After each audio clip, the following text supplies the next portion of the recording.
Prêle. Voici pour 100 francs du thym, de la garrigue, un peu de safran et 1 kilo de figues, voulez-vous pas vrai?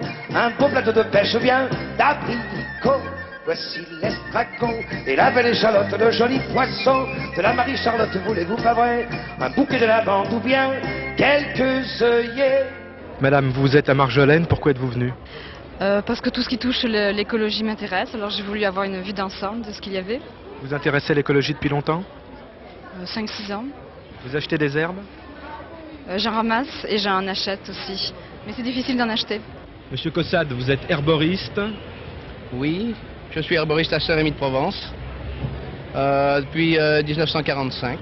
Ça fait 30 ans qu'on cultive de la marjolaine précisément, puisqu'on en fait la production française. À Saint-Rémy, on a quand même quelques 30 cultivateurs qui nous font des champs de marjolaine.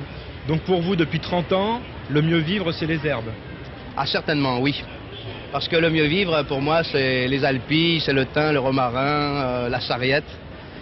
Et je crois que mieux vivre, c'est les plantes et non pas les pilules, excusez-moi. Combien de plantes doit-on avoir chez soi pour mieux vivre?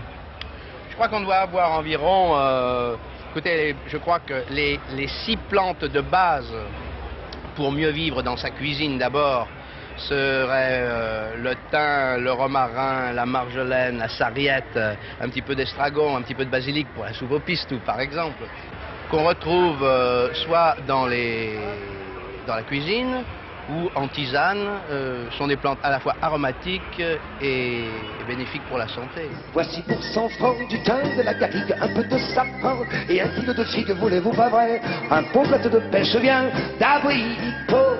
Voici l'estragon et la belle échalote, le joli poisson de la Marie-Charlotte, voulez-vous pas vrai? Un bouquet de lavande ou bien quelques... Toutes les herbes que vous utilisez, on peut les trouver où? Oh bah partout. Bon bah écoutez, le lierre, vous pouvez le ramasser dans Paris, c'est la plante qu'on trouve dans tous les jardins publics, toutes les forêts.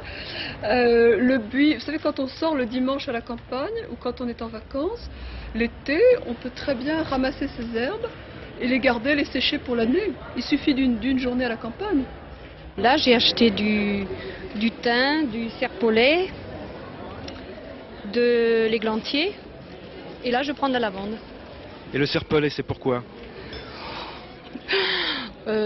C'est très bon pour les voies respiratoires, autant supérieures que bronches. Ça fait longtemps que vous achetez des herbes? Oui, ça fait assez longtemps. Je ne peux pas vous dire depuis combien de temps, mais enfin, je sais que j'utilise ça depuis quelques années. Et vous pensez que c'est une méthode rassurante? Certainement, parce que je l'utilise même pour mes enfants. Je sais que quand j'ai un enfant qui a un gros rhume, par exemple, ou même qui tousse d'ailleurs, je le mets d'abord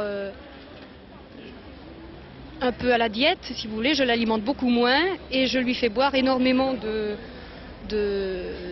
d'infusions, de choses comme ça, et je vois que c'est très efficace.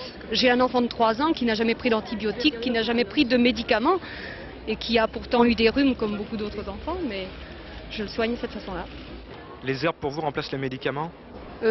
En grande partie, oui. Est-ce qu'il y a un diplôme d'herboriste?